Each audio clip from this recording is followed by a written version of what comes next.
नमस्कार साथियों, स्वागत है आपका अपने YouTube चैनल पर। आज हम पढ़ेंगे हिंदी व्याकरण का बहुत ही महत्वपूर्ण टॉपिक संधि, जो आपके आने वाली परीक्षा है रीट और राजस्थान की समस्त प्रतियोगिता परीक्षाओं में संधि से संबंधित बहुत ही अच्छे प्रश्न बनते हैं। तो आज की इस क्लास में हम संधि पढ़ेंगे और संधि में भी स्वर संधि सबसे पहले ये टॉपिक आपका पूरा लिया जाएगा। और इस क्लास के अंदर संधि आपको इस तरीके से पढ़ाई जाएगी कि आप नियमों के बोझ से अपने आप को मुक्त समझते हुए और शब्द को देखते ही आपको परीक्षा में जिस तरह से प्रश्न पूछा जाता है वो चीज आपकी क्लियर हो जाए, ताकि प्रश्न के गलत होने के चांसेस जो है वो आपके नहीं के बराबर हो जाए। तो एक अलग मेथड से अपन आज इसमें संधि पढ़ेंगे। उम्मीद करते हैं आपको बहुत अच्छा लगेगा, पसंद आएगी। ये है आपके संधि। सबसे पहले ये जानना जरूरी है कि संधि कहते किसे हैं। संधि किसे कहते हैं? संधि का मतलब होता है, अगर शब्द का अर्थ अगर हम जानना जाएंगे तो इसका अर्थ होता है जोड़ना। जोड़ना का मतलब मिलना, दो ध्वनियों का मिलना। ये जो प्लस है इसके इधर एक ध्वनि होगी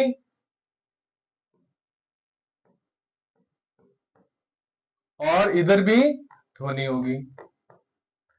इन दोनों ध्वनियों के मिलने से एक विकार उत्पन्न होता है और उस विकार को ही संधि कहते हैं।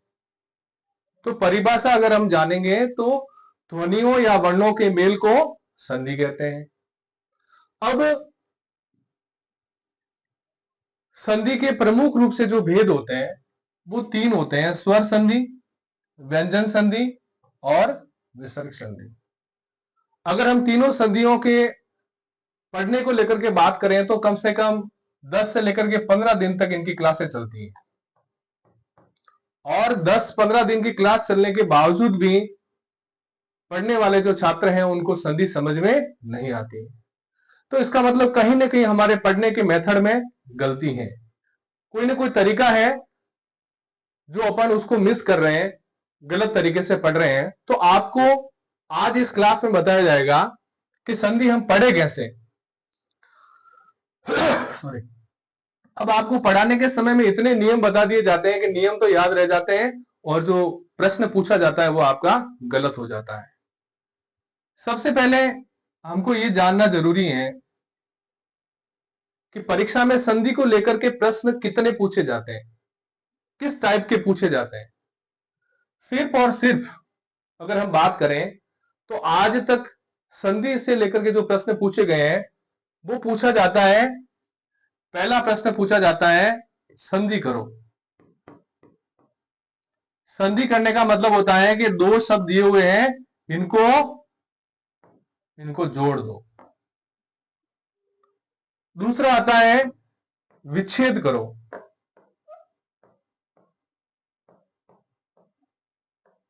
और तीसरा प्रश्न जो पूछा जाता है, शब्द में कौन सी संधि है इसका नाम बताओ। तो आज हम क्लास में पढ़ेंगे कि प्रत्येक शब्द से आपको 3 प्रश्न पूछने हैं।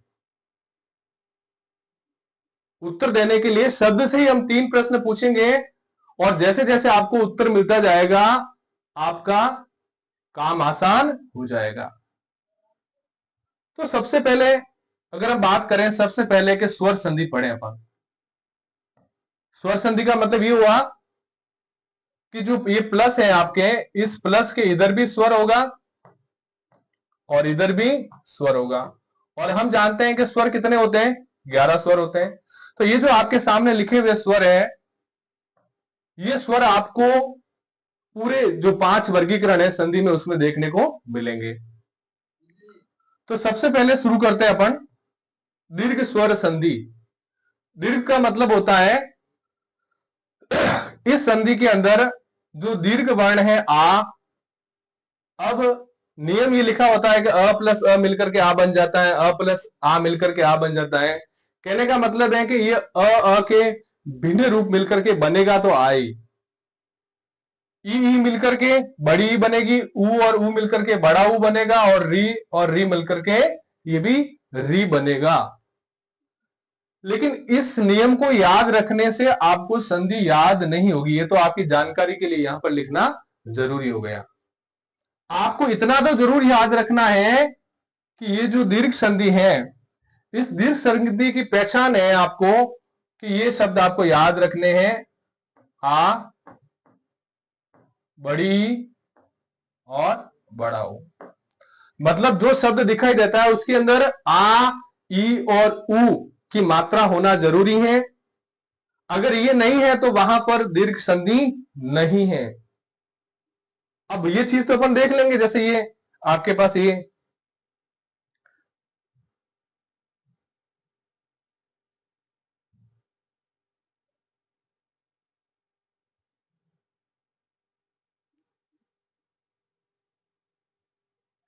ये सब लिखा हुआ है आपके अभयारण्य। अब इसमें आप देखो कि आ की मात्रा क्या है, कहां पर आ रही है, यहां पर आ रही है। इसका मतलब इसके अंदर दीर्घ संधि कंफर्म नहीं कह सकते कि है। जहां पर आपको पहचान नजर आ रही है, संधि वहीं पर होनी चाहिए। अब अभयारण्य जो लिखा हुआ है, इस अभयारण्य में आपको क्या करना है, आपको अपने आप को अभ्यस्त इस तरीके से करना है कि इसमें दो शब्द हैं, एक तो है अभय और एक है अरण्य। संधि जो है वो पूरी व्याकरण का बेस है। अगर आपकी संधि क्लियर हो गई तो आपके शब्द शुद्धि, उपसर्ग, प्रत्यय, बहुत सारे जो आपके टॉपिक है वो आसानी से क्लियर हो जाएंगे। तो अब इसमें देखो आप अभय प्लस अरण्य। अभय, ये जो र है, यह है, इस य के अंदर अ है और अ के अंदर भी अ है। अब ये दोनों मिलकर के क्या बन गए, आ बन गए।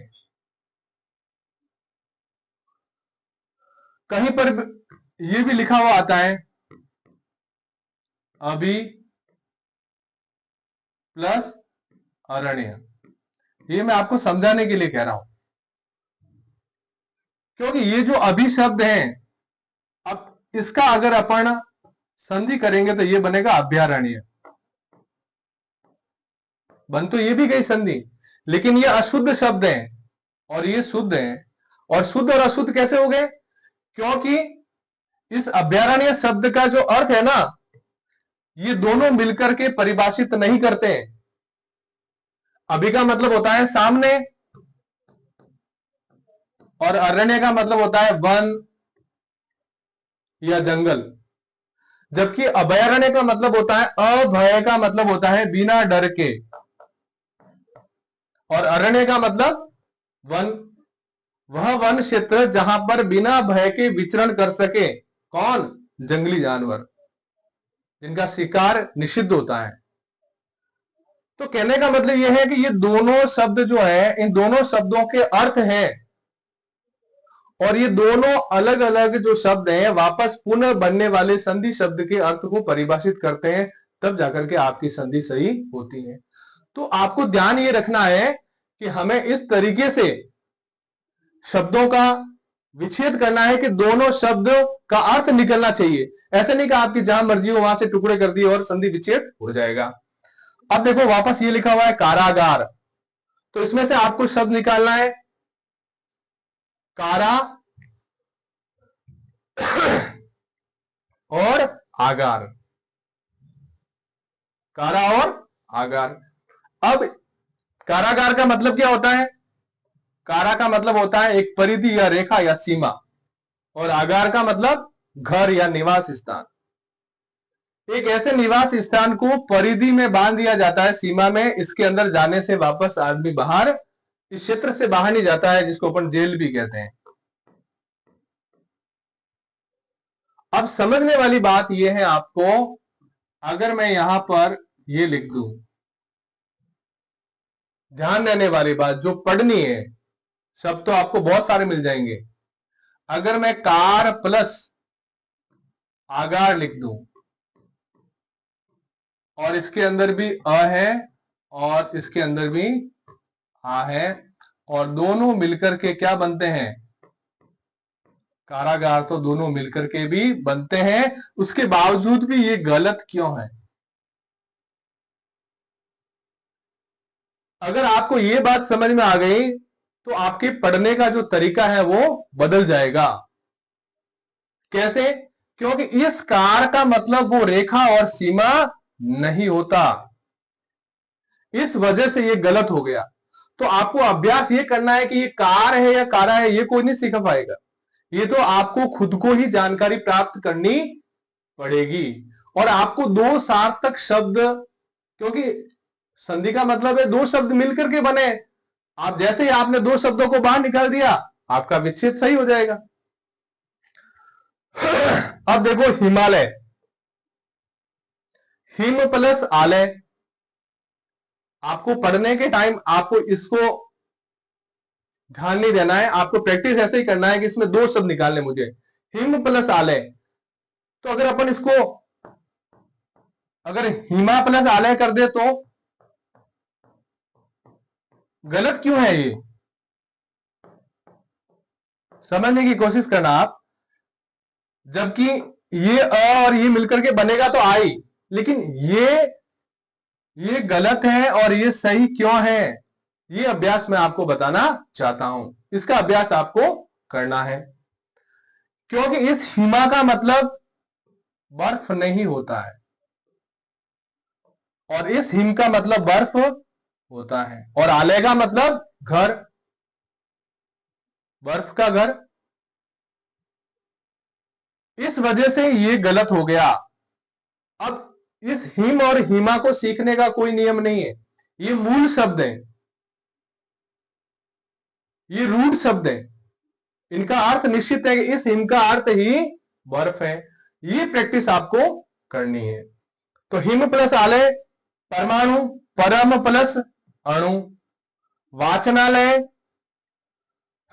वाचन प्लस आलय, वध्वागमन बहुत ही स्तरीय शब्द है ये। अब वध्वागमन में आप ये देखिए,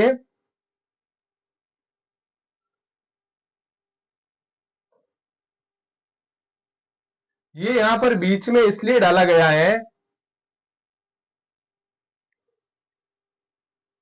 कि आपको पता चले कि यहां पर आ की मात्रा होने के बावजूद भी ये आपके दीर्घ संधि का उदाहरण नहीं है, क्योंकि ये जो है इसमें जो शब्द है वो है वधु।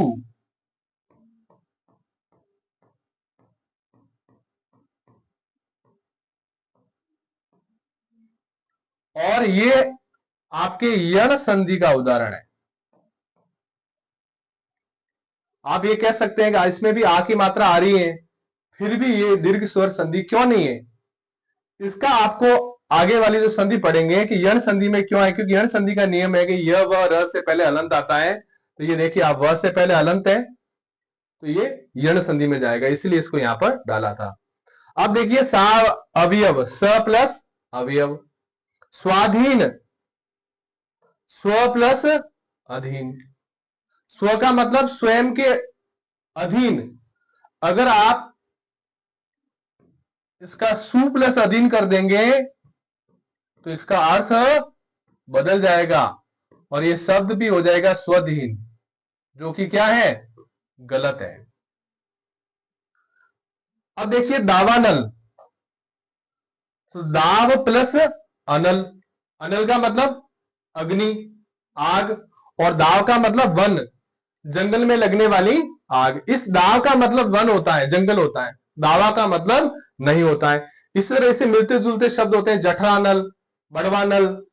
जठरानल पेट में लगने वाली आग, बड़वानल जंगल में लगने वाली आग। अब देखिए कुशासन, कुशासन, इस शब्द पर आप ध्यान दीजिए, ये लिखा हुआ है कुशासन। आपको अभ्यस्त होना पड़ेगा, नहीं तो आप शब्द पढ़ते जाओगे।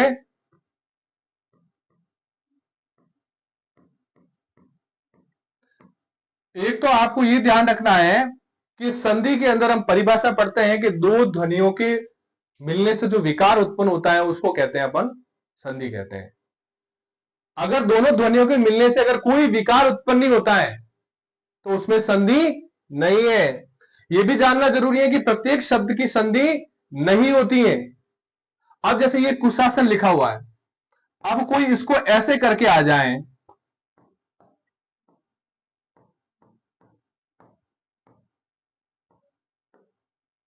कु का मतलब बुरा और शासन का मतलब शासन, बुरा शासन। लेकिन अगर ये कु भी ऐसे लिखा हुआ, शासन भी ऐसा लिखा हुआ, तो यहां पर आपने क्या किया, सीधे टुकड़े किए, आपने यहां पर कोई ध्वनि तो निकाली नहीं, तो ये गलत हो जाएगा। संधि कभी भी जैसा शब्द है उसके दो टुकड़े करने से संधि नहीं बनेगी। इसमें दो शब्द हैं, एक तो है कुश और दूसरा आसन। कुश का मतलब होता है डाब, ये अपन दूब भी कहते हैं इसको। दाब का आसन, दूब का आसन, डाब का आसन। अब ये दोनों शब्द मिलकर के इससे बनने वाले शब्द के अर्थ को परिभाषित करते हैं। मैं बार बार जोर इसलिए दे रहा हूं इस बात पर कि आपको प्रत्येक शब्द के साथ में अपने मस्तिष्क का उपयोग करना है, खाली पढ़ करके आगे नहीं बढ़ना है। अगर आप एक बार में मेहनत करोगे ज्यादा तो आपको बार बार परेशान होने की जरूरत नहीं पड़ेगी। फिर आप शब्द देखते ही उस शब्द का अर्थ आप उसका विच्छेद आराम से कर लेंगे। अब देखिए महाशय, इसमें दो शब्द है, महा प्लस आशय, रविंद्र, रवि प्लस इंद्र। अब ये रवि लिखा ही ऐसे ही जाता है, यही शुद्ध है। ये रवि जो लिखा हुआ ये अशुद्ध है, आपको प्रैक्टिस यहां पर करनी है। ये बड़ी ई की मात्रा आ गई रविंद्र, और इंद्र के अंदर ये छोटा ई ही आता है, बड़ा ई नहीं आएगा। हरिच्छा, हरि प्लस इच्छा, अभिष्ट, अभि इष्ट।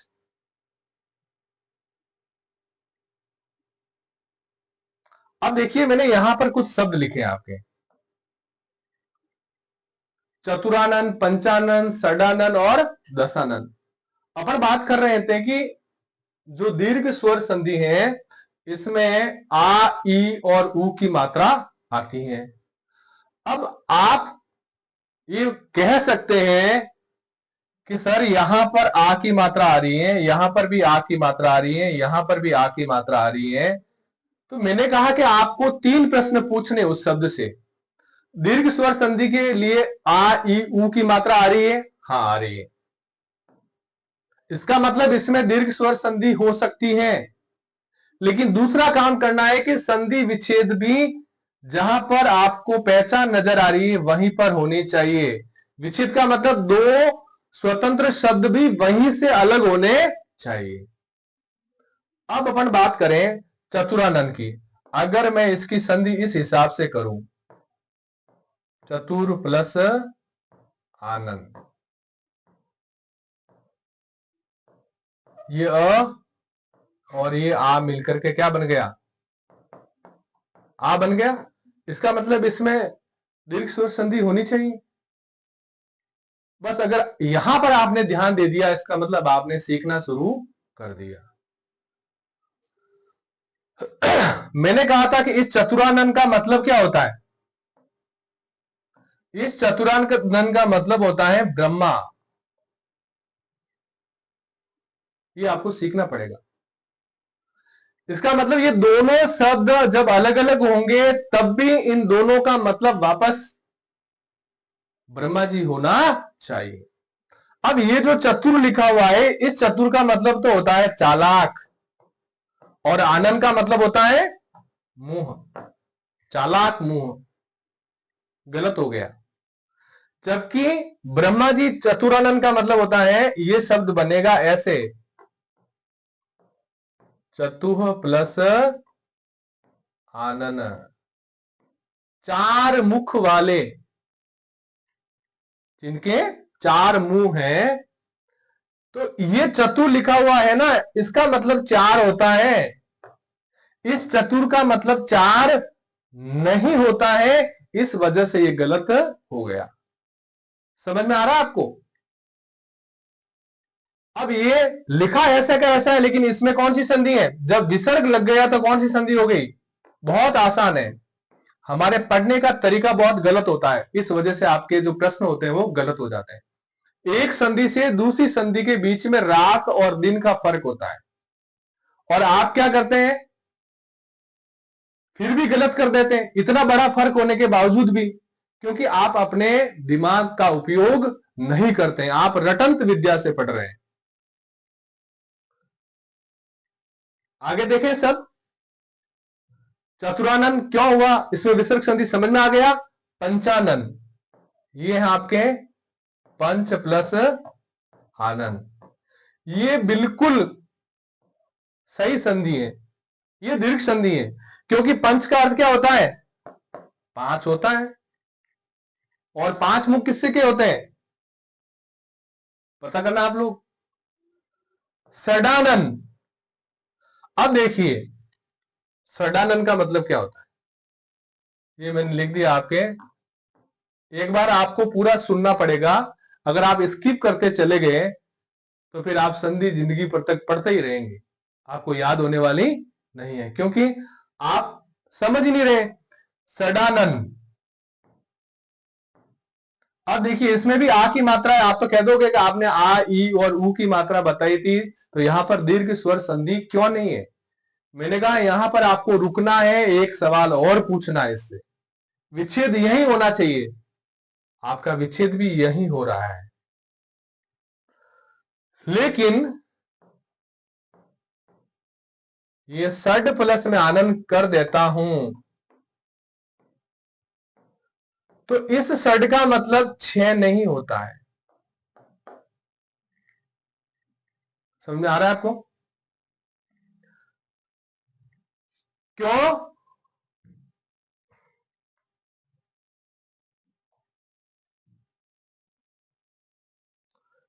यहां पर लिखना पड़ेगा आपको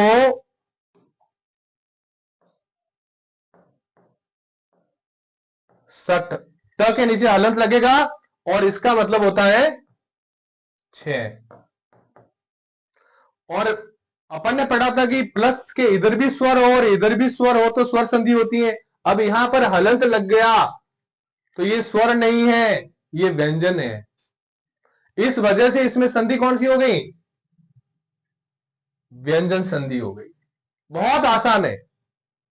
आपने अगर विच्छेद करना, ऐसे नहीं है कि इधर भी मर्जी हो वो शब्द इधर लिख दिया और जो मर्जी में आए उधर लिख दिया, आपको जहां अच्छा लगा आपने 2 टुकड़े कर दिए। संधि का मतलब, विच्छेद का मतलब खाली टुकड़े करना नहीं है, सार्थक टुकड़े करना है। तो ये एक जैसे दिखने वाले शब्द भी अलग अलग संधि हैं, और ये आप आराम से कर पाएंगे। ये व्यंजन संधि हो गई। और दशानन, ये 10 प्लस आनंद, ये आपके दीर्घ स्वर संधि हैं। ये बीच में यहां पर इसलिए ये शब्द लिए कि आप यहीं पर क्लियर कर दो कि हमको उस शब्द के साथ में कैसे उपयोग करना है। ये शब्द खुद बता देगा कि मुझ में कौन सी संधि है। परीक्षाओं में नियम नहीं पूछा जाता है कि भाई ये कौन से नियम से संधि बनी, आपको संधि का नाम आना चाहिए, संधि करनी आनी चाहिए, और संधि का विच्छेद करना आना चाहिए। अब देखिए यहां पर अपन ने लिखा है स्वल्प, स्वागत, स्वेच्छा, ये अपन आगे पढ़ेंगे, नहीं तो आप कंफ्यूज हो जाएंगे। तो आपके ये दीर्घ जो स्वर संधि है, अब देखिए इसमें, ये देखिए परीक्षा, क्या लिखा हुआ है? परीक्षा। अब इसमें 2 शब्द हैं, परी प्लस इच्छा, परी प्लस इच्छा। अब ये सही है और ये गलत क्यों है? ये परी का मतलब होता है चारों तरफ देखना, चारों तरफ, और इक्षा का मतलब होता है देखना, और इक्षा ऐसे ही लिखा जाता है, ये इक्षा अशुद्ध लिखा हुआ है। तो आपको अभ्यास ये करना है कि मुझे ये ध्यान रखना है कि इक्षा में बड़ी ई की मात्रा आती है, ईश्वर में बड़ा ई की मात्रा, बड़ी ई की मात्रा आती है, और ये परी गलत है, इस परी का मतलब चारों तरफ होता है। परीक्षा इसीलिए तो आयोजित की जाती है ना, परीक्षा में क्या देखा जाता है, आपने चारों तरफ सब कुछ कितना पढ़ा है वो देखा जाता है, इसलिए उसको परीक्षा कहा जाता है। अगर आपको ध्यान में नहीं है कि मुझे पता नहीं है कि मुझे इच्छा में बड़ी ई की मात्रा आती है, छोटी ई की मात्रा, तो इस पर आपको अभ्यास जरूर करना है। प्रतीक्षा, प्रति प्लस इच्छा। अब प्रतीक्षा का मतलब क्या होता है, इंतजार करना। प्रत्येक शब्द का अर्थ है, प्रति का मतलब की तरफ, और इच्छा का मतलब देखना। जब आप किसी का इंतजार करते हैं तब किसकी तरफ देखते हैं, आपको लगता है कि कोई इधर से आने वाला है तो आप किधर देखेंगे, इधर देखेंगे। तो ये हो गया प्रतीक्षा, ये बड़ी ई की मात्रा आ गई। वीक्षण, वी प्लस ईक्षण। फणीश्वर, फणी प्लस ईश्वर। श्रीश, बहुत अच्छा शब्द है, श्री प्लस, ये लिख दिया मैंने, सही है, ये सही होगा। श्री का मतलब क्या होता है, लक्ष्मी जी, और ईश का मतलब भगवान या स्वामी। तो लक्ष्मी जी के स्वामी कौन है, विष्णु जी।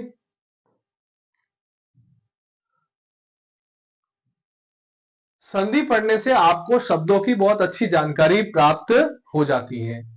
तो श्री प्लस ये भी बड़ी ई है, और ये भी, यहां पर भी बड़ी ई, दोनों मिलकर के क्या हो गया, बड़ी ई हो गया।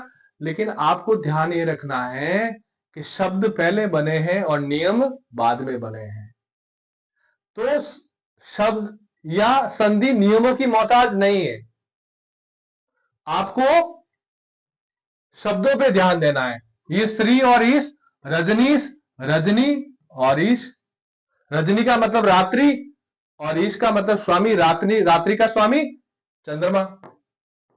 ये आपका पर्यायवाची तैयार हो गया। अब देखिए भानुदय, भानुदय, बड़ा ऊ की मात्रा आ गई। अब भानु ऐसे लिखा जाता है और उदय ऐसे लिखा जाता है। भानुदय। मंजूषा, मंजू का अर्थ होता है सुंदर, और उषा का मतलब भोर का समय, उषा काल, भोर का समय। तो जो भोर का समय सुंदर नजर आता है उस शब्द को बोलते हैं मंजूषा। सूक्ति, सु मतलब अच्छा, उक्ति का मतलब कथन, जो कथन अच्छे होते हैं उसको बोलते हैं सूक्ति। ये बड़ा ऊ की मात्रा आ गई और विच्छेद भी यही हो रहा है। वधुल्लास, अब देखिए ये रहा वधु, बड़े ऊ की मात्रा, और ये आपके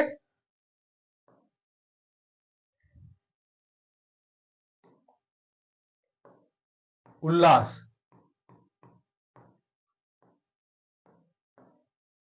ऊ प्लस ऊ क्या हो गया, बड़ा ऊ हो गया, ये हो गया वधुलास। आपको दो शब्द निकालने हैं। आजकल परीक्षाओं में प्रश्न ऐसे पूछे जाते हैं कि एक शब्द के अंदर 2 से 3 संधियां होती हैं, इसमें भी आगे संधि है, लेकिन वो व्यंजन संधि है, वो हम आगे पढ़ेंगे। क्योंकि यहां पर क्या है, ये उत प्लस लास है, तो इसमें प्रश्न आ सकता है जोड़े में दीर्घ संधि और व्यंजन संधि, वृद्धि संधि और व्यंजन संधि।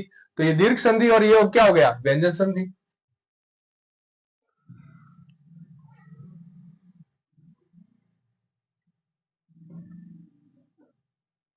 अब देखिए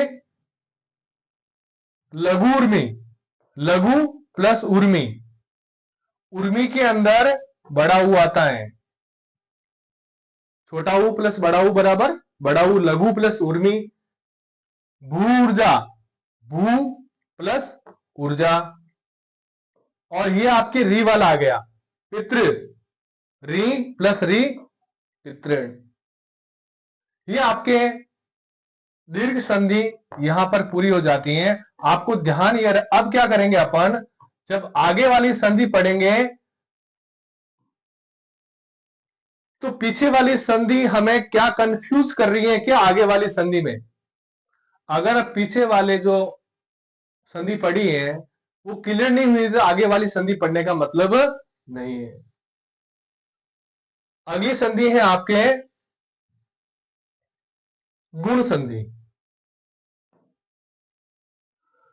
गुण का मतलब ये होता है कि वहां पर दो स्वर मिलेंगे और उन स्वरों के मिलने से ए की मात्रा और ओ की मात्रा, ये ऊपर एक मात्रा आएगी, ध्यान रखना।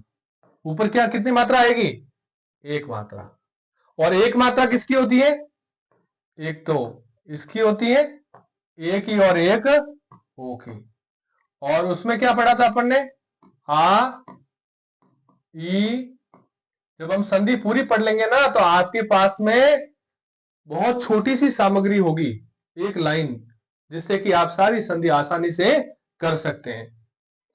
अब देखिए ये एक मात्रा, आपको ये तो ध्यान रखना पड़ेगा कि गुण संधि के अंदर जिस शब्द के ऊपर एक मात्रा नहीं होगी वहां पर गुण संधि होने का प्रश्न ही पैदा नहीं होता। लेकिन एक मात्रा होने के बावजूद भी कोई दूसरी संधि भी हो सकती है, उसके लिए आपको और एक टेस्ट करना पड़ेगा। अब देखिए ये कौन कौन से स्वर मिलकर के ए और ओ बनते हैं, वो तो यहां आ जाएगा। देखिए ये शब्द है, ध्यान से देखना आप, अल्पेच्छा। क्या आपको इसमें पूछा जाए और दो ही ऑप्शन दिए जाए कि अल्पेच्छा में कौन सी संधि है, दीर्घ संधि है या गुण संधि है, आपको संधि विच्छेद करना नहीं आता है एक बार के लिए, लेकिन आप एक प्रश्न का तो उत्तर दे सकते हैं ना। क्या आपको आ, ई और ऊ की मात्रा इस शब्द के अंदर नजर आ रही है क्या, यहां पर आ रही है, इसका मतलब दीर्घ संधि हो सकती है। तो हमने कहा था कि इसके साथ में दूसरा प्रयोग क्या करना है, संधि विच्छेद वही होना चाहिए। अब अगर यहां पर आप संधि विच्छेद करना चाहोगे, एक बात समझने की बात है, मैं यहां लिख देता हूं। देखिए अपन आराम से इसको 15 मिनट में खत्म कर सकते हैं, लेकिन खत्म करने के बाद में आपको याद नहीं होगी तो कोई मतलब वाली बात नहीं है। अब मैं कहता हूं कि ये आ की मात्रा यहां नजर आ रही है, तो विच्छेद अगर यही हो जाता और दो शब्द यहीं से निकल जाते स्वतंत्र तो दीर्घ संधि होती, लेकिन यहां से नहीं निकल रहे हैं, क्योंकि अगर मैं यहां से दो शब्द निकालूं तो कौन से निकालूं, समझ में नहीं आ रहा मैं क्या लिखूंगा यहां से। अगर मैं ये लिख दिया और ये अगर पूरा मैंने ऐसा कैसा उतार दिया तो भी संधि नहीं हो रही है, इसका मतलब इसमें दीर्घ स्वर संधि नहीं है। अब एक मात्रा है ऊपर गुण संधि हो सकती है, तो आप क्या करेंगे,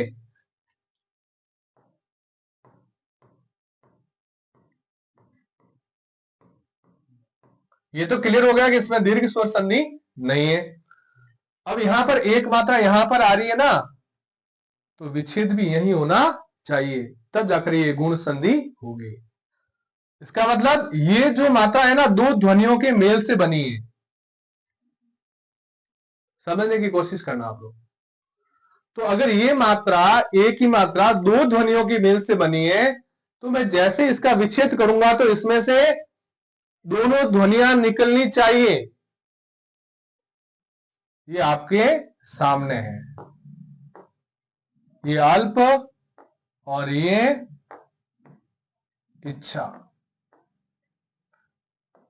ये निकल गया अ और ये निकल गया ई, और ये दोनों मिलकर के क्या बन गए, ए। मुझे लगता है आपको समझ में आ गया होगा कि मैं क्या कहना चाह रहा हूं। एक मात्रा थी ऊपर और ये मात्रा क्या थी, ध्वनि थी, दो ध्वनियों से मिलकर के बनी थी, हमने दोनों ध्वनियां निकाल दी, तो जब विच्छेद करेंगे तो फिर वो पहचान नजर नहीं आ रही। अगर विच्छेद में भी एक मात्रा ऊपर नजर आ रही है तो फिर मामला गलत हो जाएगा। तो अब लोग क्या करते हैं कि अ प्लस ई बराबर ए। अरे भाई, अ प्लस ई बराबर ए बोलने से संधि विच्छेद आप नहीं कर पाओगे। ये तो उस ध्वनि में से आप बाद में भी निकाल सकते हैं। आप तो दोनों शब्द निकाल दो, ये अल्प है और ये इच्छा है। आपका संधि विच्छेद बिल्कुल सही है और इसमें गुण संधि है। अब देखिए इतरेतर, इसमें दो शब्द है, इतर और इतर। बाद में स्वेच्छा, स्व प्लस इच्छा। अब इस इच्छा के अंदर बड़ी एक ही मात्रा नहीं आती है, ये ध्यान रखना। अंत्येष्टि, अब देखो अंत्येष्टि लिखा हुआ, इसमें क्या दीर्घ स्वर संधि है? नहीं है, इसमें कहीं आ ई ऊ की मात्रा ही नहीं आ रही है। तो एक तो कंफर्म हो गया कि दीर्घ तो है ही नहीं। कई बार चार ऑप्शन जो दे रखे होते हैं, इन चारों में से ये आपने सही किया है, तो ये तीन गलत क्यों है? जब तक आप इसके लिए कंफर्म नहीं होंगे तब तक आपका ये सही नहीं होगा। अगर इस शब्द में पूछा जाए एक ऑप्शन में कि अंत्येष्टि में कौन सी संधि का नाम बताओ, तो आप दीर्घ तो पहला आप कंफर्म गलत कर दोगे। क्यों? क्योंकि इसके अंदर आ ई और ऊ की मात्रा आई नहीं रही है। अब देखिए प्रेषक। अब प्रेषक के अंदर क्या है? दो शब्द हैं, प्र और ईशक। ईशक का मतलब होता है चाहने वाला और प्र का मतलब विशेष रूप से। आप कोई पत्र वगैरह लिखते हैं या तो उसमें लिखा होता है प्रेषक। प्रेषक का मतलब भेजने वाला, वो हो गया। प्रेक्षक, प्र प्लस इक्षक। अब देखिए प्रेक्षक के अंदर आप, मैं हर बार नहीं बोलूंगा, आप प्रत्येक शब्द के साथ में आप अपनी तरफ से ये सोचते जाइए कि इसमें दीर्घ स्वर संधि क्यों नहीं है। जब मैं लास्ट में विसर्ग संधि तक आऊंगा पढ़ाते पढ़ाते, तब तक आपका मामला इतना क्लियर हो चुका होगा कि बिना किसी नियम के दो लाइनें याद रखने से किसी भी शब्द को देख करके आप आसानी से, जो परीक्षा में प्रश्न पूछा जाता है, संधि का नाम, संधि करना और संधि विच्छेद करना, ये आपके आसानी से सही हो जाएगा। अब देखिए प्र प्लस इक्षक, ऋषिकेश, ऋषिक प्लस ईश, इंद्रियों का स्वामी। अब देखिए उपेक्षा, इसमें दो शब्द हैं, उप और इक्षा। उपेक्षा का मतलब उम्मीद के भाव से देखना, तिरस्कार के भाव से देखना, और अप प्लस इक्षा अपेक्षा, उम्मीद के भाव से देखना, और उपेक्षा तिरस्कार के भाव से देखना। अब देखिए नरेश, नर प्लस ईश।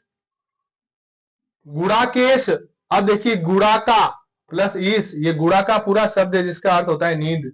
ईश का मतलब स्वामी, नींद का स्वामी शिव जी। राकेश, राका, ईश। राक का मतलब चंद्रमा नहीं होता है, इसलिए राका शुद्ध है। ये आपको अभ्यास करते रहना है। राकेश का मतलब चंद्रमा। देवेंद्र, देव प्लस इंद्र, और अंकेक्षण, अंक प्लस इक्षण। आगे बढ़े।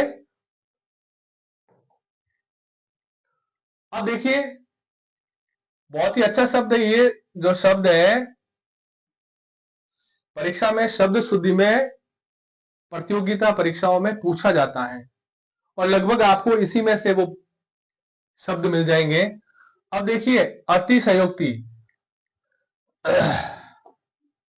एक ये शब्द लिखा हुआ है,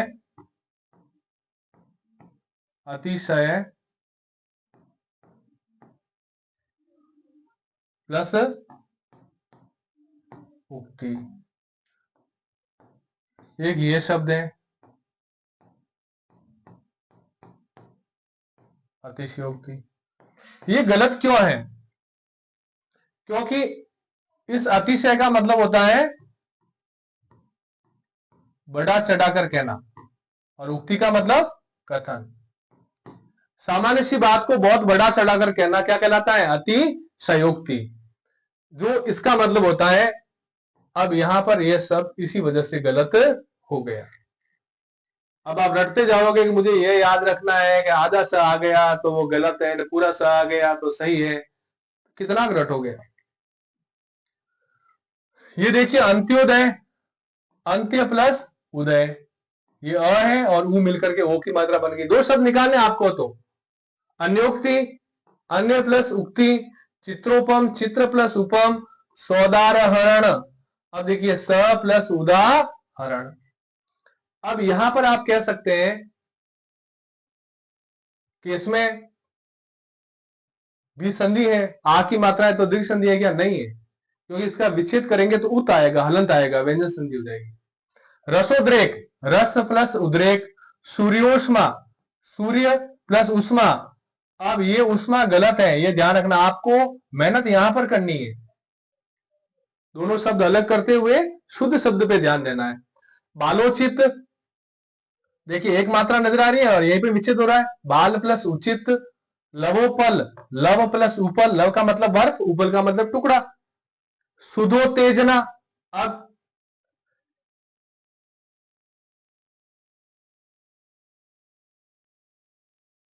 सुधोतेजना, इसमें दो शब्द हैं, एक तो सुधा और उत्तेजना। अब देखिए गुण संधि के अंदर अपन ने ये एक मात्रा अपन ने पढ़ी, अपन ने एक तो ये आती है, एक ये आती है। एक ऋषि वाली र के अंदर ऊपर भी, वो भी ऊपर की आएगी र की मात्रा। कैसे? जैसे ये तो इसी के उदाहरण है, जल प्लस उर्मी, सूर्य प्लस उष्मा, नव प्लस उड़ा, है ना, महा प्लस ऊर्जा। अब देखिए ये ब्रह्मर्षि, इसमें ये अ है और री की मात्रा है। ये ऋषि वाले शब्द आपके दो तीन संधियों में आएंगे, पूरी संधि में। एक तो गुण में आएगा और एक आपके आगे संधि में आएगा, मैं बता दूंगा आपको। ये ब्रह्मर्षि में आपको क्या करना, दो शब्द, आप तो दो शब्द निकालते रहो, फिर बाद में देखना। ब्रह्म प्लस ऋषि, कण्वर्षि, कण्व प्लस ऋषि, देवर्षि, देव प्लस ऋषि, सप्तर्षि, सप्त प्लस ऋषि, ग्रीष्म ऋतु। ये आपके इस तरीके के प्रश्न आते हैं शब्द शुद्धि में। ग्रीष्म ऋतु, दो शब्द है, ग्रीष्म और ऋतु। वर्षा ऋतु, वर्षा और ऋतु। ये आपकी गुण संधि पूरी हो गई। अब आगे पढ़ते हैं अपन वृद्धि संधि। अब वृद्धि संधि में क्या है, गुण में एक मात्रा आएगी और इसमें दो मात्रा आएगी। ऊपर दो मात्रा होनी चाहिए, और पूरे स्वर में दो मात्राएं किनकी होती हैं? एक तो इसकी और एक इसकी। इसका मतलब ये हुआ कि वृद्धि संधि के अंदर जब तक ऊपर दो मात्रा नजर नहीं आएगी तब तक वृद्धि संधि नहीं होगी। फिर से अपन टेस्ट करते हैं। अब देखिए आपके सामने ये शब्द लिखा हुआ है, ध्यान देना क्या लिखा हुआ है? हितैषी। और इस पर आपको प्रश्न पूछ लिया गया कि संधि का नाम बताओ, इसमें कौन सी संधि है। क्योंकि अपन ने अभी तक सारी संधियां पढ़ी नहीं है, तो मैं ऑप्शन में भी वही दूं जो आपने अब तक पढ़ रखी है। पहला ऑप्शन आएगा आपके दीर्घ स्वर संधि, दूसरा आएगा गुण संधि, और तीसरा आएगा आपके वृद्धि संधि। आपको कुछ भी याद नहीं है, लेकिन नाम बताना है तो थोड़ा सा याद रखना है कि दीर्घ संधि के अंदर क्या होना चाहिए? आ, ई और ऊ की मात्रा नजर आ रही है क्या? ये तीनों, ये बड़ी ई की मात्रा यहां नजर आ रही है आपको, लेकिन यहां पर संधि होगी नहीं, इसलिए ये दीर्घ संधि का आपके ऑप्शन खत्म हो गया। गुण संधि, अब गुण संधि में ऊपर एक मात्रा है ही नहीं, ए और ओ की मात्रा है ही नहीं, तो ये भी हो गया। और ऑप्शन 3 ही दे रखे थे और आपको वृद्धि संधि आती ही नहीं है, ये भी हो सकता है कि वृद्धि संधि आती नहीं है। लेकिन जब आपने ये दोनों कंफर्म गलत कर दिए तो इसका मतलब ये तो सही होना ही होना है। वस्तुनिष्ठ प्रश्नों को सही करने के लिए आपके पास ज्ञान के साथ साथ में चतुराई का होना बहुत जरूरी है। अब देखिए आपका संधि से संबंधित जो नाम से संबंधित कंफ्यूजन था वो तो दूर हो गया। ये लिखा हुआ है हितैषी, इसमें से दो शब्द निकालना है, एक तो है हित और एक एसी। और एसी का मतलब क्या होता है? ठंडक देने वाला। इसका मतलब जो घर में लगाते हैं वो एसी, वो एसी नहीं है। एसी का मतलब चाहने वाला, भला चाहने वाला। हितैषी का मतलब भला चाहने वाला। इसी प्रकार से शुभेषी, शुभ चाहने वाला। वितेषणा, ऐषणा का मतलब भी कामना, इच्छा, चाहना। वित्त की ऐषणा, लोकेषणा, लोक की ऐषणा। अब देखिए सदैव, सदा प्लस एव, एव का मतलब भी, तथैव, तथा प्लस एव, एक एक, एक प्लस एक, वसुधैव, वसुधा प्लस एव, पुत्रेषणा, पुत्र प्लस ऐषणा। आपको इस तरीके से, आपको हैबिचुअल होना है इस तरीके से पढ़ने के लिए। अब स्वैच्छिक, इसमें देखिए दो मात्रा नजर आ रही है ना आपको, स्व प्लस ऐच्छिक। अब ऐच्छिक के ऊपर ये, इसके ऊपर बड़ी यही बोलते हैं ना, ये वो महेश्वर्य, महा ऐश्वर्य, मतैक्य, मत ऐक्य, जलोग, जल ओग, महोज, महा ओज, परमोजस्वी, परम ओजस्वी। ये देखिए ओजस्वी, ये सही है।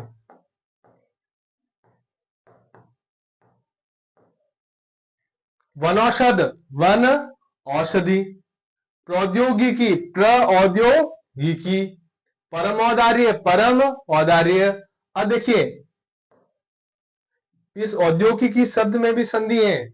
मैंने पहले भी कहा कि आजकल संधियां जो पूछी जाती हैं उसमें ये पूछा जाता है कि एक शब्द के अंदर कितनी संधियां हैं या फिर कितने उपसर्ग हैं, ऐसे प्रश्न आते हैं।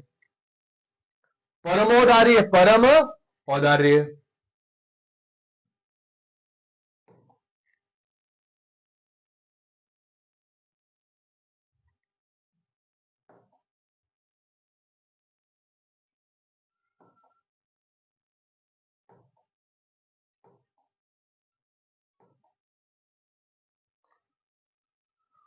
अब देखिए अपन ने 3 संधियां पढ़ ली हैं, दीर्घ संधि, गुण संधि और वृद्धि संधि। तीनों संधियों की पहचान आपको याद है।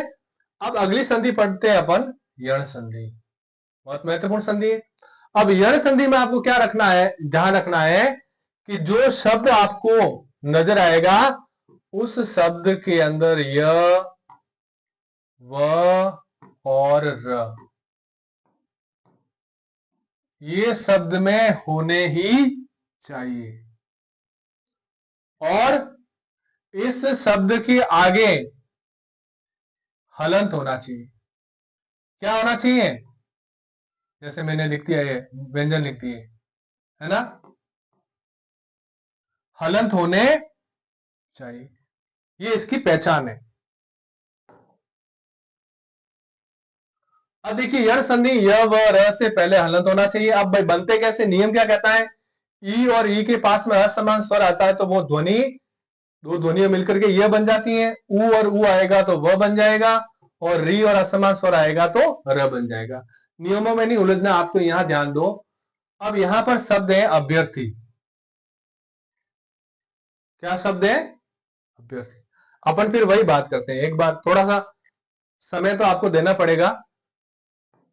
यहां लिख दिया मैंने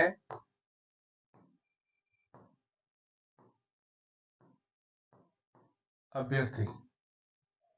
और परीक्षा में पूछ लिया, पहला ये पूछा जाता है कौन सी संधि है, अपन ने पढ़ी भी अभी तक यही है, दीर्घ। अब तो 4 ऑप्शन ले सकते हैं अपन, गुण, वृद्धि और यण। आप खुद देख बताइए, आगे लिखिए आप एक बार के लिए कि कौन सी संधि आप टिक करिए। कर लिया होगा आपने। अब देखिए दीर्घ संधि में आ, ई और उ होना चाहिए। क्या इसमें आ, ई, उ नजर आ रहा है? हाँ, ई नजर आ रहा है, लेकिन यहां पर टुकड़े नहीं हो रहे हैं, तो ये संधि नहीं है। गुण संधि, क्या इसके ऊपर कहीं पर भी एक मात्रा नजर आ रही है ए और ओ की? नहीं आ रही है, तो ये भी नहीं है। क्या इसके ऊपर आई और औ की 2 मात्राएं नजर आ रही है? नहीं आ रही है। और आपको यण संधि नहीं आती है, तो भी ऑप्शन सही हो गया। लेकिन ये आपके यण संधि है, क्योंकि यह अपन ने कहा य व र से पहले हलंत हो, ये यह है और यह से पहले हलंत है। हलंत का मतलब विच्छेद यहां पर हो रहा है। ये देखिए अभ्यर्थी, अब ये यह से पहले हलंत है और अपन ने कहा था जहां पर पहचान नजर आती है, विच्छेद अगर वहीं से हो रहा है, इसका मतलब ये वही संधि है। विच्छेद का मतलब 2 शब्द वहीं से निकल रहे हैं। अब अभ्यर्थी में एक शब्द तो है अभी और दूसरा है अर्थी, तो इसमें जो यह था वो क्या हो गया? यह गायब हो गया। अब ये समझने वाली बात, ये यह कहां चला गया? क्योंकि ये यह वर्ण ही 2 ध्वनियों के मेल से बना था, ई और अ के मेल से बना था। यह, इन दोनों में से वापस वो ध्वनियां निकल गई, ई और अ। कौन सी? ये देखिए, ये अभी के अंदर ये ई की मात्रा और इसके अंदर अ की मात्रा। अब जैसे ये ई और अ मिलेंगे तो क्या बन जाएगा? एक बार देख लेते हैं अपन। मैं इतना ही लिखता हूं,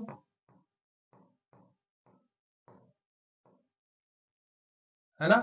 अब इसमें से अपन इसको निकाल देते हैं, भ को। तो ये ई और अ मिलकर के क्या बन गया? यह बन गया, और ये भ वापस क्या हो गया? हलंत हो गया। तो ये हो गया अभ्यर्थी।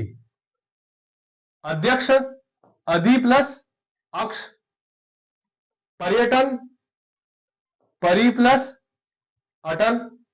ये देखिए र आधा है, जो ऊपर सिरोरेखा के ऊपर जो आता है वो हलंत होता है वर्ण, तो ये परि प्लस अटन। अब ये देखिए प्रत्यपकार, प्रति प्लस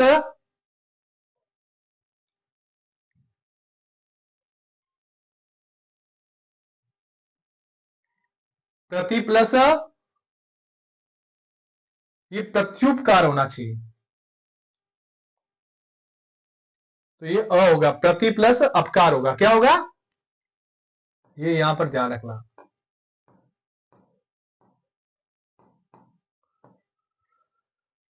ये 2 शब्द है, प्रत्युपकार और प्रत्युपकार।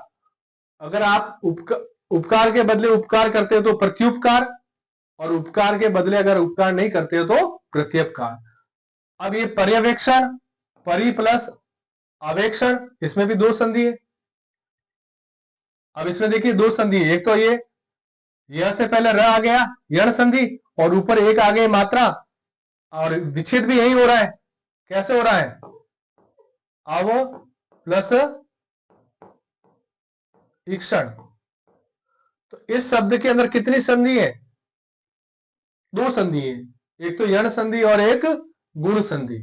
अगर इस तरीके से आप निकालना सीख गए, इसका मतलब आपके सीखने का जो स्तर है वो बढ़ रहा है। अब देखिए अध्ययन, अधि प्लस अयन, इत्यलम, इति प्लस अलम। इत्यलम का मतलब बस इतना पर्याप्त है। प्रत्यर्पण, प्रति अर्पण, अर्पण का मतलब सौंपना, प्रति मतलब सामने किसी को सौंपना। प्रत्यक्ष, प्रति प्लस अक्ष। अब देखिए सख्यागमन, अब सखी प्लस आगमन, ये सखी ऐसे ही लिखा जाता है, बड़ी मात्रा आती है। और ई और आ मिलकर के ध्वनि क्या बन गई, या, और यह से पहले हलंत आ रहा है। अब आप वापस ये जो पहचान है ना, जब विच्छेद करोगे तो ये नहीं दिखेगी आपको। वधवागमन, वधु प्लस आगमन, उ और आ की ध्वनि वा बन जाती है। तनवंगी, तनु प्लस अंगी, तनु का मतलब पतला, अंगी का मतलब अंग, कोमल अंगों वाली, पतले अंगों वाली। स्वल्प, सुअल्प, अल्प का मतलब थोड़ा, सु का मतलब अच्छा। प्रमाण वस्त्र, ये भी शब्द शुद्धि में आता है, बहुत ही अच्छा शब्द है।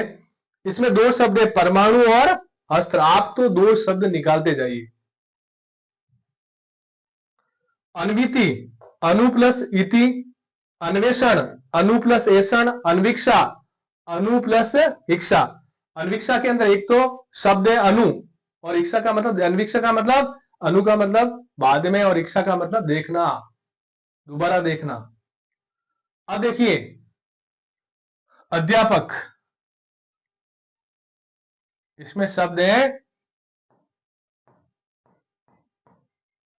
अधि प्लस आपक। अब अध्यापक किसे कहते हैं ये तो आपको सब पता है, लेकिन अध्यापक को अध्यापक क्यों कहते हैं, कोई तो कारण होगा। आपक का मतलब क्या होता है, पकाने वाला। पकाने वाला मतलब जो बहुत पकाता है वो अध्यापक हो गया है, नहीं।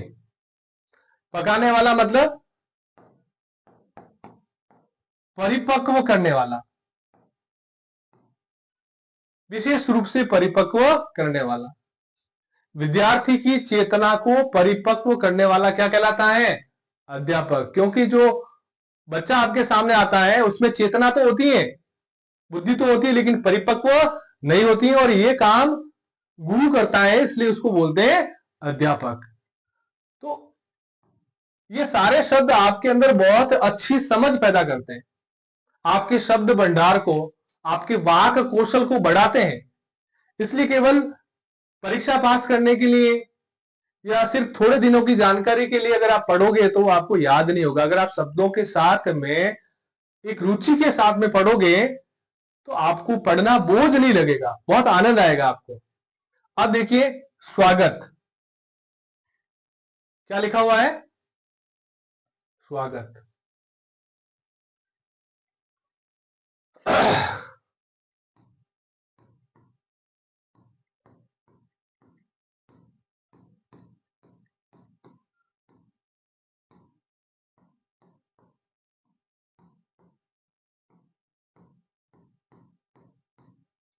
देखिए, ये दोनों शब्द आपके सामने लिखे हुए हैं। अगर हम नियमों की बात करें तो नियमों के हिसाब से दोनों शब्द सही है, दोनों सही है। कैसे, कहते हैं ना कि अ और अ मिलकर के क्या बन जाता है, आ मिलकर के क्या बन गया,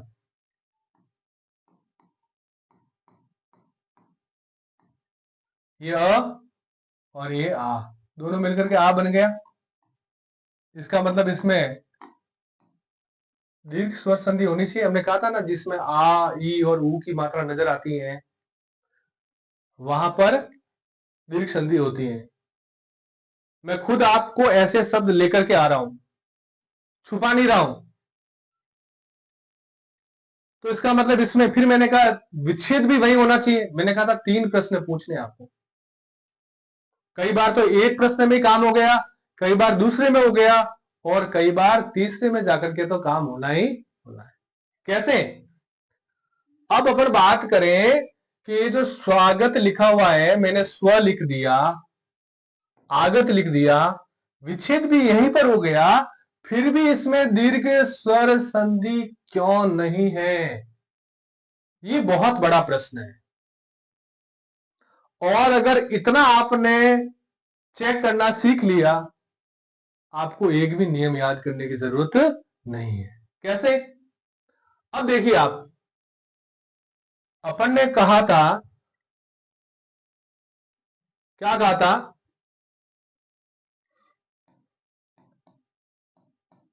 स्वागत का मतलब क्या होता है,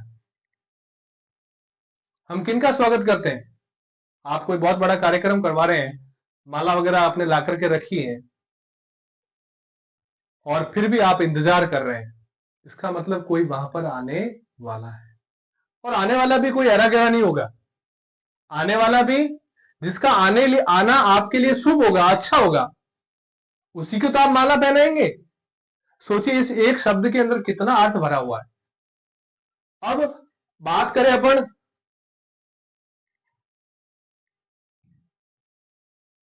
ये गलत क्यों है? अगर अपन बात करें ये गलत क्यों है? स्व का मतलब क्या होता है? स्वयं। और आगत का मतलब आना। इस शब्द का अर्थ हुआ स्वयं का आना। इसके हिसाब से तो क्या होगा कि जो माला लेकर के आ रहा है वो खुद ही पहन करके आ जाए, पहनाने की जरूरत नहीं है, जबकि ऐसा नहीं। अब क्या होगा? मेरे कहने का मतलब है कि ये दोनों शब्द मिलकर के इस स्वागत को परिभाषित नहीं कर सकते, क्योंकि स्वागत का मतलब क्या होता है वो मैं बताऊंगा अब आपको। ये सही इसलिए है सु प्लस आगत। समय तो आपका लग रहा है, बहुत सारी ट्रिक्स भी आती हैं आपके वीडियो में कि 2 मिनट में आप संधि याद कर लो, तो वो याद भी 2 मिनट ही रहेगी, फिर परीक्षा में तो बहुत टाइम लगता है। सु का मतलब अच्छा, और आगत का मतलब आना। जिसका आना आपके लिए अच्छा हो उसको बोलते हैं स्वागत। उसको क्या बोलते हैं? स्वागत बोलते हैं। इसलिए यहां पर अब ये ये क्या है? ऊ, और ये हा, ये दोनों मिलकर के क्या बन गया? वाह। ये रहा वाह। समझ में आ रहा है आपको? दो शब्द निकाल दिया आपने, सु और आगत, ये इसलिए गलत हो गया।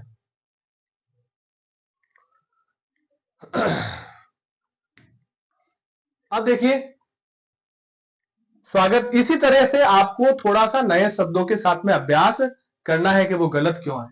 व्यायाम, वी प्लस आयाम, पर्यावरण, परि प्लस आवरण, उपयुक्त, ये देखिए शुद्ध है, उपयुक्त, ऊपर कहा हुआ, प्रत्युपकार, देखो अपन ने यहां पर लिखा था प्रत्युपकार, ये दोनों एक दूसरे के विपरीत शब्द हैं। प्रत्युपकार, प्रति प्लस अपकार, अपकार का मतलब बुरा करना, बुरे के बदले बुरा करना, और प्रत्युपकार, भलाई के बदले भलाई करना, ये होता है प्रत्युपकार। अभ्युदय, अभि प्लस उदय, प्रत्यूष, प्रति प्लस ऊष, ये ऊष ऐसे ही लिखा जाएगा। व्यूह, वी प्लस ऊह, प्रत्येक, प्रति प्लस एक। अब देखिए नदी अर्पण, क्या लिखा हुआ है? नदी अर्पण। अब ये हलंत ध्यान रखना, अगर ये हलंत नहीं होता तो फिर ये, अपन ने कहा था ना यण संधि में यह वर्ग से पहले हलंत आता है, तो ये शब्द क्या है? एक बार देख लें, आप कंफ्यूज नहीं रहे।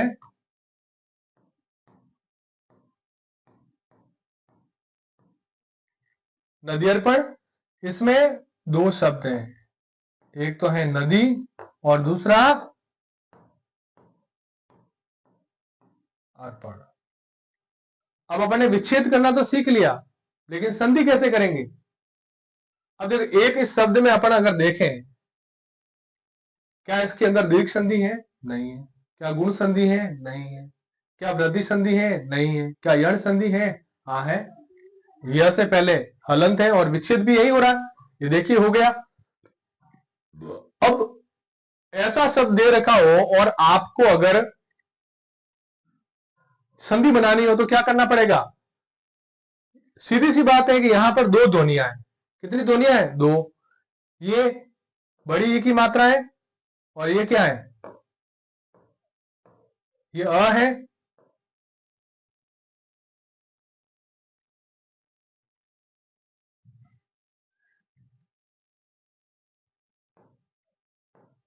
बड़ी ई और अ मिलकर के क्या बन गया, ये आपका ये बन गया। और इस द में से अगर ई निकल गई, स्वर निकल गया, तो ये हलंत वैसे ही हो गया। इस तरीके से आपके नदियर्पण। अब देखिए ये री वाले शब्द यहां पर वापस आते हैं। जिस प्रकार से कर्णवर्षी, राजर्षि, महर्षि, वर्षर्तु, ग्रीष्मर्तु ये गुण संधि में आए थे, वैसे यहां पर यण संधि में आते हैं। कैसे? अब देखिए ये अपन ने कहा था य व र से पहले हलंत होता है। ये लिखा हुआ है पित्रनुमति। अब देखिए ये क्या है, पित्र है। समझने की कोशिश करना। यहां पर आप कहोगे कि र से पहले हलंत कहां है, तो आपको हलंत निकालना पड़ेगा। वर्ण विचार जो पढ़े थे ना, ये जो त्र है ये संयुक्त वर्ण है। क्या है? संयुक्त वर्ण है। ये त्र त प्लस र से मिलकर के बना है। त प्लस र से मिलकर के बना है। तो आप मुझे ये बताइए कि क्या र से पहले हलंत नहीं है क्या? अपन य व र की बात कर रहे थे, र से पहले हलंत है ना, ये रहा। लेकिन ये ऋषि वाला र, ये तो पहचान के लिए, लेकिन विच्छेद करोगे तो क्या करोगे आप, ये मात्रा यहां आएगी। पितृ प्लस अनुमति, पित्राज्ञा, पितृ प्लस आज्ञा, मात्राज्ञा, मातृ प्लस आज्ञा, मातृच्छा, मातृ प्लस इच्छा, पितृच्छा, पितृ प्लस इच्छा। ये ऐसे जो शब्द हैं आपको जानकारी के लिए सिर्फ गुण संधि में और यण संधि में ही, पूरी संधि में देखने को मिलेंगे। तो आपको कंफ्यूज होने की जरूरत इसमें नहीं है। वहां आएगा री और री, वो भी दीर्घ में भी आएगा। लेकिन अगर आप इतना अगर आपने करना सीख गए तो आप संधि सीख जाएंगे। देखिए अगली संधि है अपने अयादि संधि। 4 संधि अपन ने पढ़ ली, ये 5वीं संधि है। इसमें क्या होगा, य व से पहले पूरा वर्ण आएगा, अर्थात यण संधि की तरह हलंत नहीं आएगा। इस संधि को याद करने का सबसे अच्छा तरीका है कि इसमें जो शब्द आएंगे ना, उसमें आपको य नजर आएगा और व नजर आएगा। इसका मतलब ये जो य आएगा तो प्लस के आगे वाले में या तो ए की मात्रा आएगी या आई की मात्रा आएगी। और अगर व नजर आएगा तो प्लस से पहले ओ की मात्रा लगेगी या औ की मात्रा लगेगी। थोड़ी क्लास बड़ी हो गई अपने।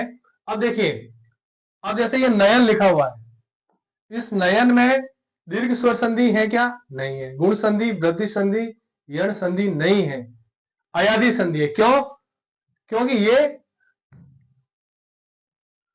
अब इसका विच्छेद कैसे होगा, इसको ध्यान रखने के लिए आपको थोड़ा सा क्या करना है। ये जो नयन शब्द है, मैंने कहा ना अगर यह है तो आगे वाले वर्ण पर ए की मात्रा लगेगी। कैसे? अब ए की लगेगी या आई की लगेगी, ये इस वर्ण से ही डिसाइड हो जाएगा। इस न के अंदर क्या है, अ की मात्रा एक मात्रा है, तो ऊपर क्या लगा दो, एक मात्रा। और यह इसमें क्या आएगा, इस य के अंदर अ है तो क्या लगा दो, अन। अब क्यों क्या हो गया, ये ए प्लस अ मिलकर के क्या बन गया, यह बन गया। अब अगर नायक लिखा हुआ है तो क्या करोगे, यह है तो ए की मात्रा आएगी। अब ए की मात्रा कैसे लिखोगे, ऐसे तो करोगे नहीं, तो ये ओ की मात्रा हो जाएगी। तो आपको क्या करना है, ये न है, इसके अंदर दो आ की मात्रा, दो मात्रा है, इसके ऊपर आप भी क्या कर दो, दो लगा दो, और इसको क्या कर दो, अ कर दो। बहुत आसान है। अब आगे, अब सीधा देखो, चयन है, च के अंदर एक मात्रा है तो एक ऊपर लगा दी आपने, नायक है तो दो लगा दी। अब विधायक, विधायक है, विधेय प्लस अक, विनायक है, विनय प्लस अक, दायक है, देय प्लस अक, ने प्लस इका, दे प्लस इनी। अब ये शब्द आ गया आपके, दो ही शब्द आते हैं व के, और ये भवन है। और मैंने क्या कहा, अगर व है तो किसकी मात्रा लगेगी, या तो ओ की मात्रा लगेगी या ओ की मात्रा लगेगी आगे वाले वर्ण पर। आगे वाले वर्ण के अंदर जितनी मात्रा है उतनी मात्रा उसके ऊपर लगा दो। कैसे? जैसे ये ब के अंदर एक है, तो अब एक ओ की मात्रा कैसे लगेगी? ये ऐसे लगेगी, वो प्लस अन। अगर इसके ऊपर आपने एक ये लगा दी तो फिर क्या हो जाएगा? ये तो भयन हो जाएगा, ए की मात्रा हो जाएगी। आपको ओ की मात्रा लगानी है। ये इतना सा अभ्यास आपको करना है। भावक भो प्लस अक, भाविका भो प्लस इका, पावक पो प्लस अक, श्रावक श्रो प्लस अक, नाविक नो प्लस इक, धावक धो प्लस अक, भावुक भो प्लस उक। आपको प्रयास य और व की मात्रा में ए और ओ की मात्रा लगाने का करना है। बहुत बहुत धन्यवाद आपको।